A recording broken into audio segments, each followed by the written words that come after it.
welcome everybody this morning.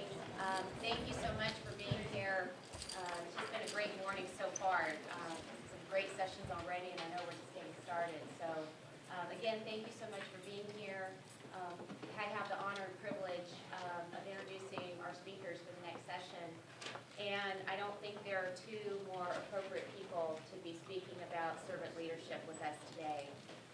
They model it every day, everywhere you see them, everywhere they are, and in all that they do in support of our campus and our community. And so I have the honor and privilege to introduce President Joseph Castro and First Lady Mary Castro, who are going to speak with us this morning about servant leadership. And we appreciate them taking time out of their very busy schedules to be with us and to share their perspectives and their insights with us. So thank you so much.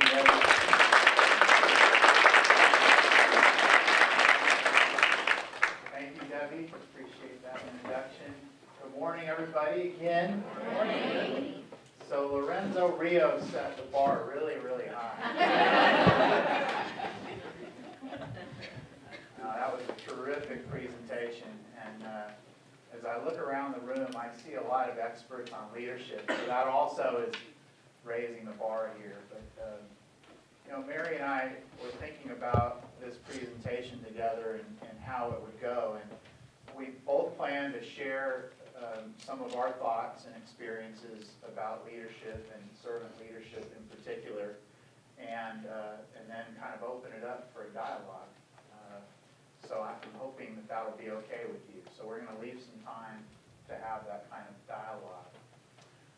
So first of all, I have to tell you, I've been reflecting a lot on the last 2 years and how I felt almost exactly 2 years ago. And it was this mixture of incredible excitement and incredible uncertainty about what was going to happen next. And it's been just a great adventure every single day since that time. It's kind of life before that and life since that time. And when I think about the leadership opportunity of serving at Fresno State, it's exciting. At some points in time, it's been a little daunting and challenging, and all of that mixed together. And I have a feeling that you all relate to that in terms of how you deal with life and work every single day. I am a student of leadership, which means that I am still a work in progress, and I try to continuously learn about leadership. And my daughter jokes that the books that I read all seem to have that in common, that word in common. And this was during the Amazon days when packages would come to the house and she'd say, oh, here's another leadership book. She would just shake her head. And that's true. I think it's an area that I love to read about. I love to observe people leading in different ways. And as I think about it, the first person in my life who stands out as an incredible leader was my grandfather. My grandfather could walk into a room and make everybody feel really good. And it wouldn't matter what the day was, what the issue was, but he could do that. It was kind of magical. And I would spend pretty much every Saturday with him, helping him to do his errands. And I'd watch him interact with somebody at the hardware store, at the restaurant. We'd go to McDonald's usually for lunch, which I really loved. It might be somebody, he bought all of the homes that he lived in during his life. So by the time I was around, he was a farm worker earlier in his life, but he had this really strong work ethic, and also he bought every house that he lived in. So by the time I came around, there were like 10 places, and they were all pretty old. And so we would spend our Saturdays fixing them up. And so I learned a lot about how to repair things. But he really stood out to me as kind of a great leader from that perspective because of how he made not just his family feel, but how he made everybody feel. Bill. And I never, in his 90 years, and I knew him half of that, a little more, I never saw him scream. I never saw him get angry with somebody. You know, I didn't see verbal outbursts. My father, who did not raise me, my parents met at the Rainbow Ballroom in Fresno. Rainbow Ballroom. So I have this image of my father, who was this huge Teamster truck driver, and my mother, who is still kind of shy and quiet, meeting at the Rainbow Ballroom and getting together. And my father had this idea of how life was going to be, and he said, I want you and Joey to go all around the nation as I do my Teamster truck driving. And my mom, to this day, has never left Hanford. So that was obviously not going to work. And they didn't get together, so I actually didn't know my father very well until I was in my 30s. And I think had he been my primary male role model, I probably wouldn't be standing here. I might be driving a truck with him, which would be interesting as well. But the fact that it all worked out that way, as much as it wasn't fun initially, I'm really grateful that I had that influence from my grandfather. And my father, they both passed away. And my father passed away a few years ago. My grandfather passed away 5 years ago. When I think about the leaders that I've worked with in my career, there are a couple who really stand out. And one of them is Eugene Washington.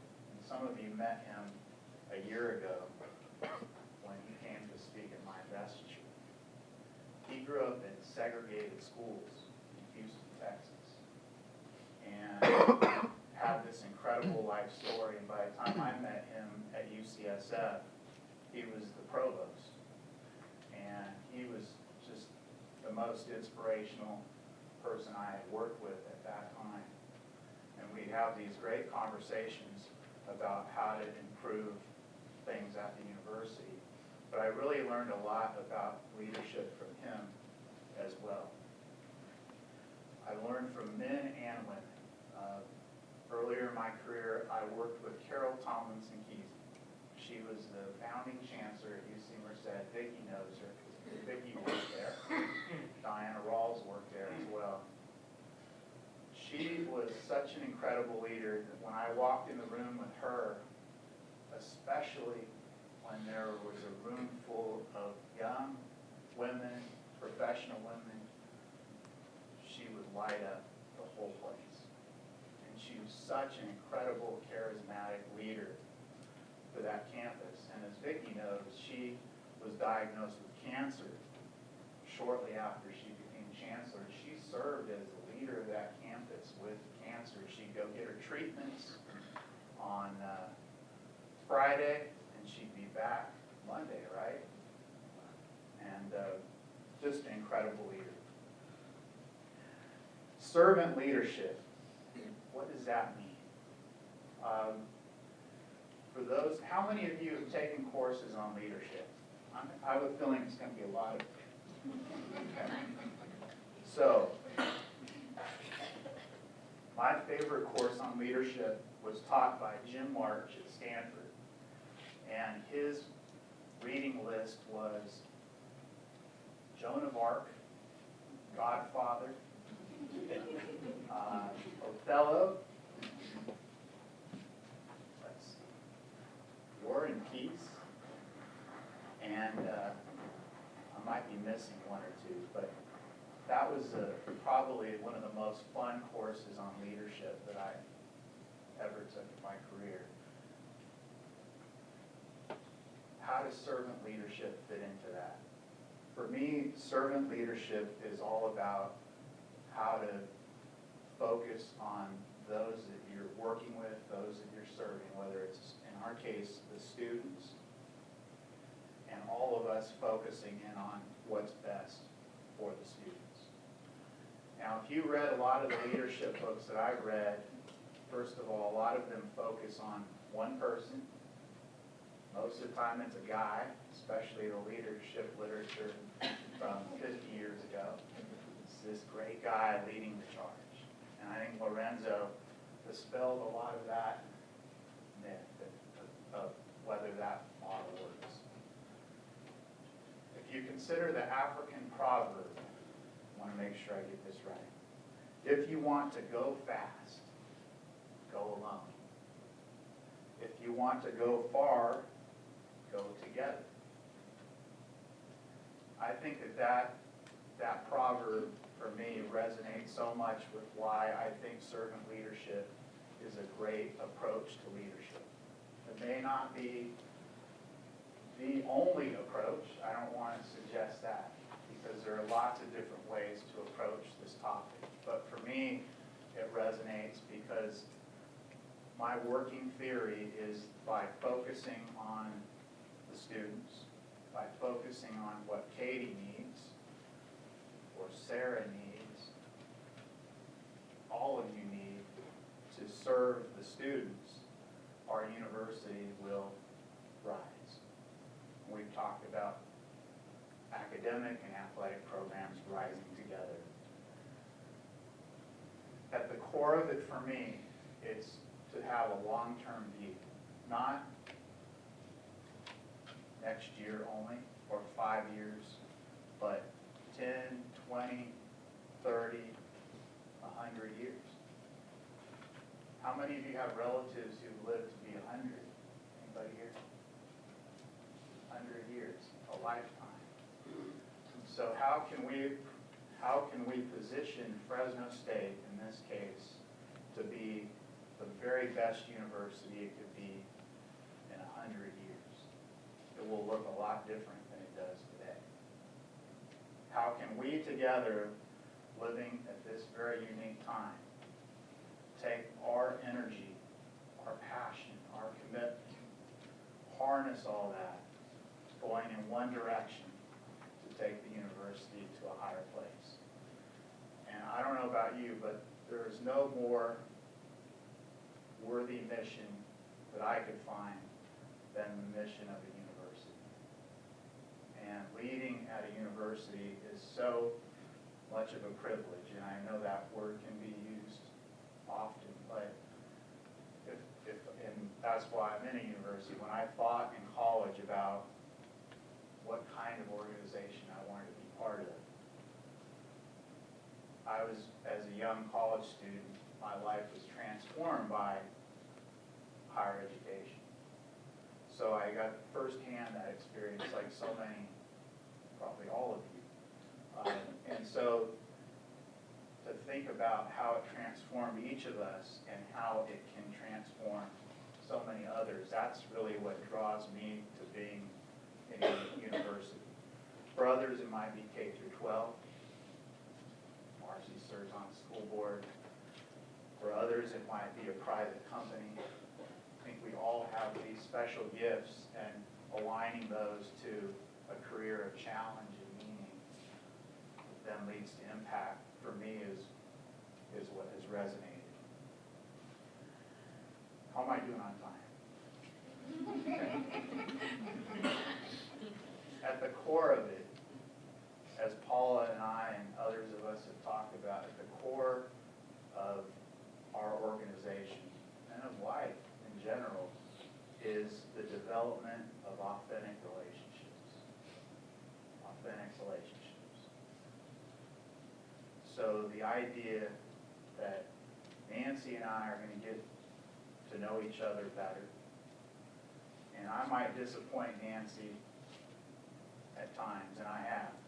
And I have not done that advertently. It's been inadvertent. And then the fact that Nancy can say to me, I'm disappointed in you because of, and then I can say, I'm sorry, this is what I intended to do, and I'm sorry that it didn't feel that way. Then I can learn that lesson and be a stronger, more effective partner. And I can learn from Nancy, and she can learn from me, and we can serve together together because I know that she cares as much about the university as I do. And so the idea is to be as open to the development of those relationships as we can. And I would extend that to our students, so every single student who comes into our office. It's a very interesting phenomenon that I found when I became president, is a lot of students didn't know what was going on the fourth floor. Be in the elevator, and they'd say, "What's up there?" I'd say, come with me. Let me show you. Or, I get a tweet, "I hear there's a penthouse on the fourth floor." I can't see it. But there was almost this, and I'm not disparaging, I'm just saying this is what I learned. And so there was this psychological thing. And of course, the elevator after 5 o'clock doesn't go to the fourth floor without a key card. So I think students just, at 4 o'clock, they still didn't think they could go up there. So it's just kind of, again, developing that relationship, or with an alumnus. Just a few weeks ago when we opened the Armenian Genocide Monument, 5,000 people. Alumni who said to me, "I have not been back here since I graduated." But they came back. And now we get to develop a new relationship with them, or with the faculty, with our equity program. Starts a new relationship, or with the staff, with our equity program, or with professional development, or with our friends, some of whom, for whatever reason, decided not to stay as closely connected to us, let's say in athletics. Great example. And if you're paying attention to athletics right now, there's a really incredible thing happening. Thousands of people are now returning to reconnect with us. Jim Bartko embodies that spirit of openness, of development, authentic relationships. So I'm going to try to apply this in some concrete ways. If you consider the overriding focus of the university, in my view, is to ensure support and ensure student success. So how does that happen? I would offer four ways of applying the service leadership philosophy to that overarching goal.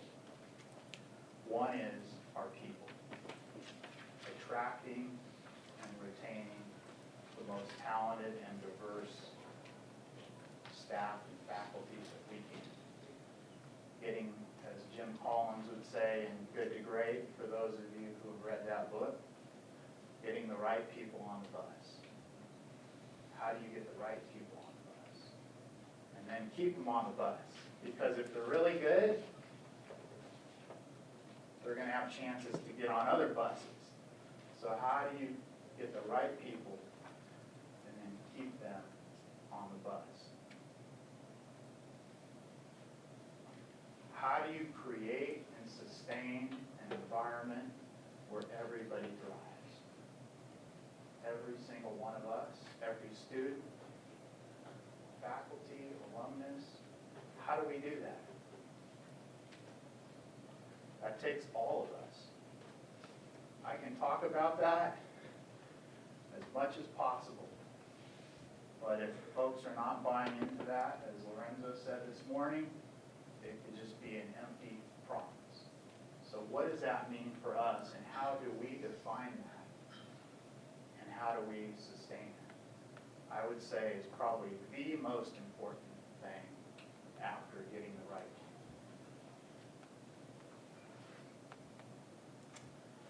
Our physical infrastructure. So how do you feel when you go into your house and your window's broken, your door doesn't work, your oven's malfunctioning, tile might be cracked? On the day I was appointed, the Hanford Sentinel reporter went to my mom's house her curtains fell over. She's in a very modest house. Her curtains literally fell down while he was talking to me. And she said something like, he looked at me and he said, "Oh my God, the president really lived in this house." And she said, "Yes, this is the house that he grew up in. And I lived in the garage." So I use that as an example because it was a great house and we were always trying to improve it. And that's how I feel about Fresno State, is that we have such potential. And then sometimes, as our students will remind me, there are things. Potholes in the parking lot, elevators that don't work, roofs that are leaking, buildings that need more attention. I would say that is, in terms of priorities, we got to get that right. Because none of the rest of it works if our infrastructure is not sound. And then where do we go from there? This is a great, this whole facility is incredible. So how do we make all of our infrastructure feel like that when you walk through it?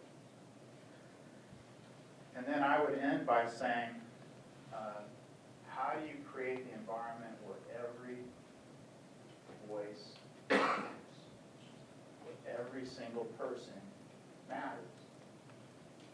Not just that I would say that, but that everybody actually believes that and feels it, and that we all treat each other that way. Even when we disagree, especially when we disagree. So Paula, sometimes she has to deliver bad news to me. The worst thing I could do is to get angry with Paula for saying, "Joe, there's this thing. And I know it's not exactly like we talked about, but there's this thing, and this is why." The worst thing I could do is get angry, because then Paula might stop telling me when she needs to tell me stuff that is important, but maybe I don't want to hear it. And I would say that for all of us, that it's much better. And sometimes it doesn't feel good. I receive letters, from a parent of a student. "How could you deny my daughter? She's this great person. You're the worst president ever." I'm an alum. My husband's an alum. My father's an alum. My kid's great, and you are terrible. Or just yesterday, I'll tell you, and this is a phenomenon. I'm not whining. I'm just explaining. I'm getting used to it. So one of the hardest parts of serving as president is to sit at the trustees meeting during open session. Because you have no idea who's going to walk into the room, and you have no idea what they're going to say. But I can guarantee you that some of it is going to be, "Every one of you presidents are terrible." And we have to hear that because it helps us to get better. Because generally, it's some overriding concern. In the case, let's say it's salary issues or bullying in the workplace. Or yesterday, there was a student from Sacramento State who was really angry because no one was dealing with her issues. So she drove to Long Beach to tell the trustees, "This is what's going on in my life." So I would say that part is so important, that we have to listen to each other, be honest with each other, and it won't always feel good. I'm not going to pretend, but we're better off, right? Because I know exactly how you're feeling about this issue. And maybe I have information that could make you feel better, or maybe not. Maybe just hearing that issue will make me do a better job, because I'll have a clearer picture of what's happening. And I would say the same thing for each and every one of us, that we all have to work together. So having that ability to hear from each each other, especially when we may not want to, is really, really important. So I'm about ready to transition to Mary because, again, 2 years ago, when we started to serve in these roles, we really had no idea exactly what was going to happen. And if you have paid attention to the way that sometimes this works, is there can be questions about, well, how does the spouse or partner work with the president? And we both agreed that in order to serve together, that needed to happen in a natural way for Mary. And I can tell you that at the beginning, I would get letters saying, could you come? And I would say, I can't come, but how about Mary? And then they would say, oh, sure. Well, now they don't even write me. They just write her directly, which I think is a wonderful thing. And I think it's a testament to, again, the service focus and the trust that has developed, greater trust between us. Because Mary didn't play that active role at UC San Francisco. She's home and she loves it. And so it has strengthened the bond between us and the trust between us. And I would say that's, again, connected to service and authentic relationships is the trust, which then I think leads to innovation and leads to greater impact. And so I'm going to stop there and ask Mary to share with you what servant leadership means from her perspective and how it has shaped the university.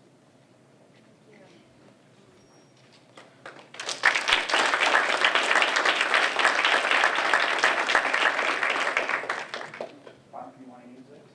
Is it on? Okay. Well, you all know I have a loud voice anyway, so I can get by without it. Thank you so much for inviting me to be a part of this too. I always feel honored that that you care about what our experience is and that you want to know what we're going through. And I think that it helps for you to know that it's not always what it appears to be. And that there is a lot of giving of yourself, there is a lot of checking your ego at the door, which pretty much in order to be successful as a servant leader, you have to do the very first day. It's no longer about you. It's not about what you have to gain out of the situation. It's about serving. And the first step is identifying who it is that you want to devote all your time and energy towards serving. And you can be very narrow in your focus, or you can be broad. For me, it's Fresno State. It is everything involved with this campus. It is the students, it is the faculty, it is the staff, it's the academic programs, it's the athletic programs, it's the donors, it's the alum, it's everybody, because everybody coming together is what makes our campus so unique and so special. And I think that, so for me, I had to look at what could I offer? What are the unique skills that I feel I have, and how does that translate into the need of the campus? Well, first, I didn't know anything about the campus.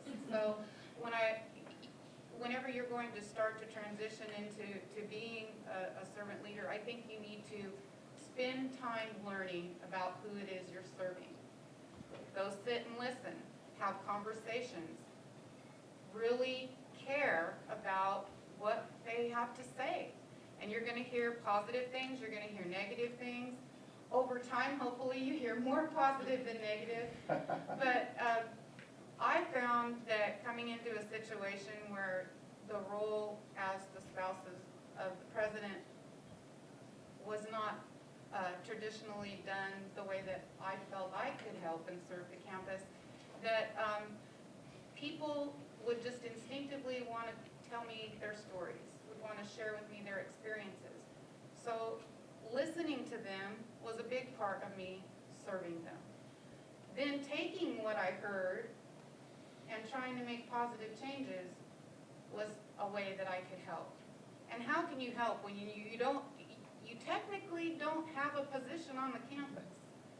In the beginning, some people viewed me as a lady who had nothing else better to do than follow her husband to work.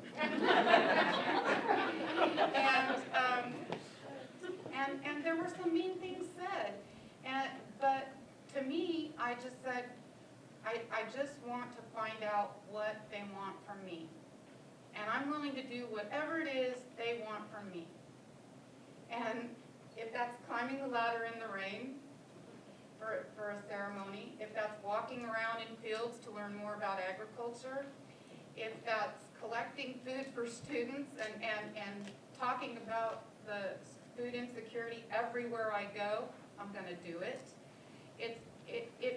In the beginning, it is tougher to do because you're learning it. You're learning so much at once. And you're taking it in and you're trying to figure out how you can give back and make a difference.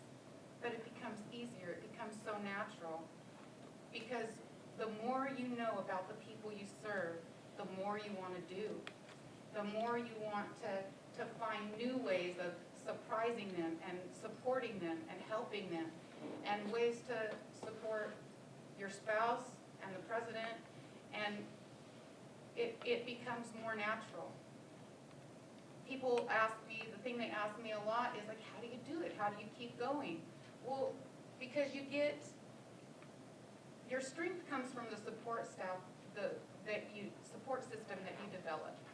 And over the course of the 2 years, I feel like I've developed some great friendships and relationships here on campus. When we first got here, we'd walk into a room, I didn't know a soul other than Joe. And it can be very intimidating, but you throw yourself out there. And you throw yourself out there knowing that you can make a difference.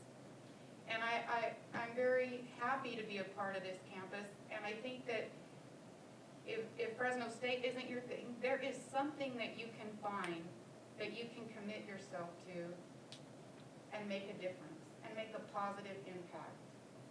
And I remember growing up, people would always say, find that thing that you would go and do every day, even if you didn't get paid. And I said, I get to do that, you know.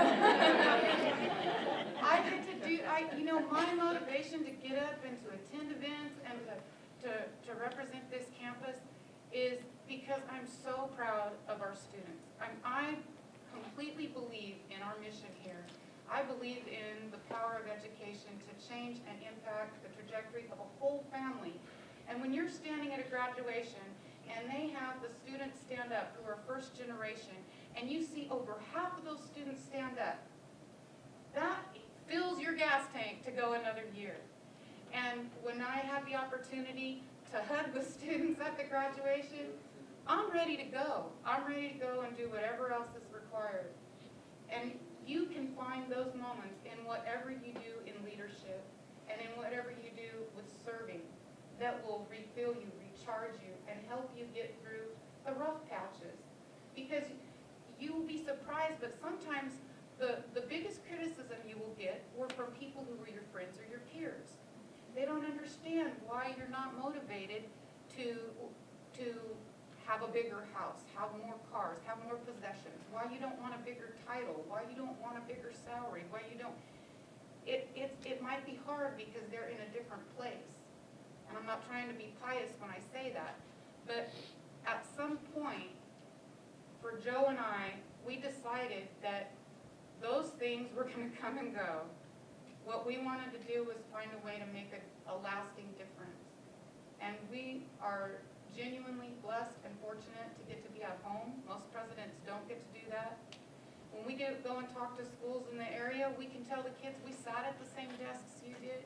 We heard the same things that you're hearing growing up, but we know how smart you are. We know the potential you have. We know that you are destined to do great things. And we're seeing that. When we had our Dean's Medalists at the house, and it wasn't at the house because of the rain, but when we had the celebration for them, and each one, and I know how to solve the drought problem. we just need to keep planning outside parties at the house. Every time we plan an outside party for at least 200 people, the storm of the century comes.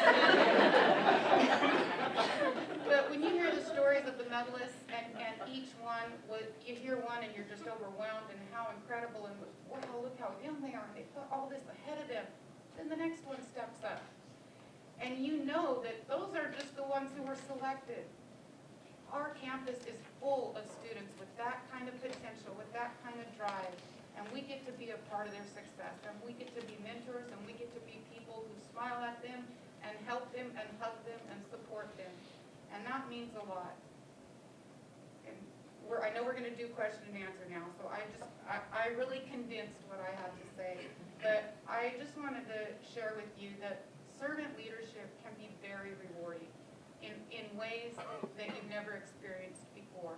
And if you can stick it out through the learning period, I don't think that you'd choose to lead any other way.